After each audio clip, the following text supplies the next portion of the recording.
Hey guys, welcome to another video. Blessings here today. Isang magandang araw, mga ka-blessings. Lalong-lalo na para sa ating mga benepisyaryo ng Pantawid Pamilyang Pilipino Program. Dahil ang trabaho sa Bagong Pilipinas Job Fair ay opisyal ng umarangkada, isang hakbang patungo sa mas magandang kinabukasan. Ano nga ba ang layunin ng job fair na ito? Alamin natin. Sa pangunguna ng Department of Social Welfare and Development o DSWD, sinimulan na ang trabaho sa Bagong Pilipinas Job Fair kahapon, January 31, 2025, na ginanap sa Rizal Memorial Stadium sa Maynila.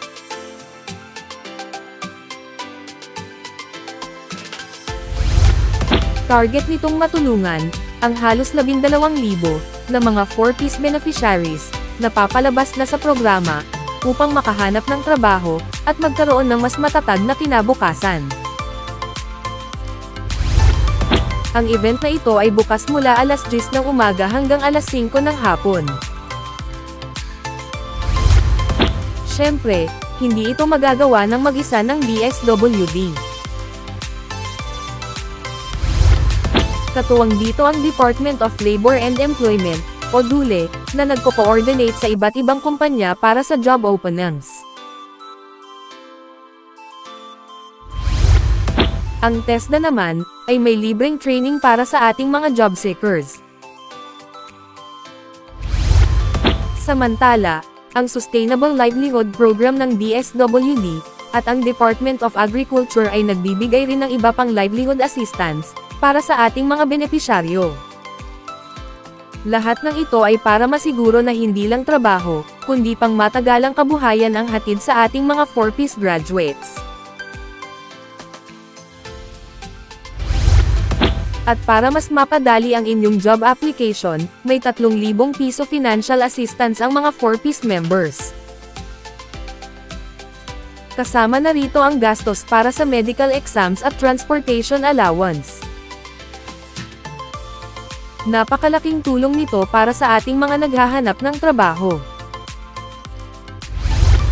Sa mismong araw din ng job fair, mahigit 70 beneficiaries ang agad na natanggap sa trabaho. Hindi lang sila nabigyan ng pagkakataon, kasama rin sila sa Sustainable Livelihood Program para makatanggap ng Employment Assistance Fund. Talagang full support ang gobyerno sa pag-transition nila sa workforce. Ayon kay DSWD Secretary Rex Gatchalian, hindi natatapos ang tulong ng gobyerno sa pagtatapos sa 4-piece program. Patuloy ang gabay upang masiguro na hindi na babalik sa kahirapan ang ating mga graduates.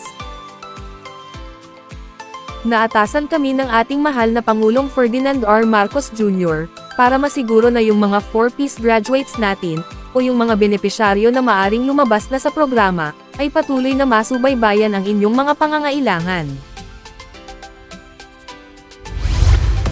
Ang job fair na ito ay simula pa lamang ng mas maraming oportunidad para sa ating mga ka-4-piece. Asahan natin ang patuloy na pagsisikap ng ating gobyerno, para masigurong hindi lang tayo makakahanap ng trabaho, kundi magiging self-sustainable rin tayo sa hinaharap. Ang Pantawid Pamilyang Pilipino Program o 4-piece, ay programa ng pambansang pamahalaan na ipinatutupad ng Department of Social Welfare and Development o DSWD, sa pakikipagtulungan sa iba't ibang ahensya gaya ng DepEd, DOH, DILG, at sa mga lokal na pamahalaan. Pinagtibay ang programa sa pamamagitan ng pagsasabatas nito bilang Republic Act 11310. Ayon sa batas, ang 4-piece ang magiging pambansang stratehiya upang mabawasan, at kalaunan ay puksain ang kahirapan sa ating bansa.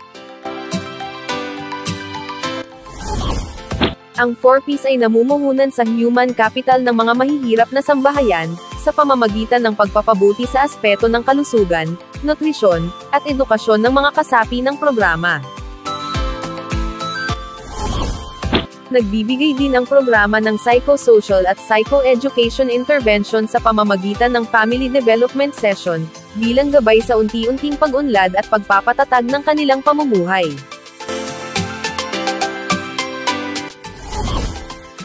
Noong ika-17 ng Abril taong 2019, isinabatas ang RA 11,310 na mas kilala bilang Anak Institutionalizing the Pantawid Pamilyang Pilipino Program o 4Ps Act. Sa pagsasabatas nito, ang 4Ps na programa sa ilalim ng Department of Social Welfare and Development ay magiging permanenteng pambansang estratehiya ng gobyerno, upang puksain ang kahirapan sa bansa, sa pamamagitan ng pagbibigay ng tulong pinansyal sa mga mahihirap na pamilyang Pilipino, upang mapabuti ang kanilang kalusugan, nutrisyon, at edukasyon.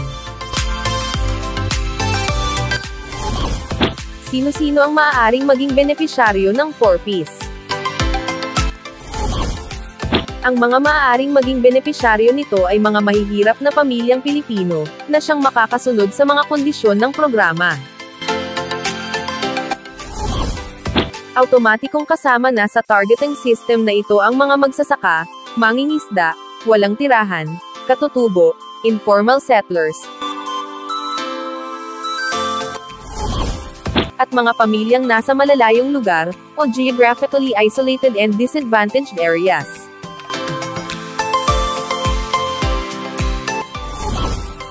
Narito ang mga batayan ng isang pamilya na maaaring makasama sa programa. Dapat mayroong 0 hanggang 18 taong gulang na miyembro ng pamilya. Ang mga batang nasa edad 6 hanggang 18 ay kailangang naka-enroll sa paaralan. Mayroong miyembro na nagbubuntis sa panahon ng rehistrasyon.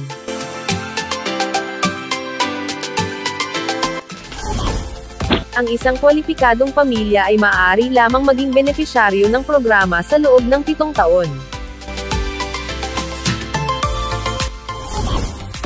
Paano makasama sa Pantawid Pamilyang Pilipino Program o 4Ps? Ang mga benepisyaryo ng programa ay pinipili, sa pamamagitan ng National Targeting System for Poverty Reduction o listahanan.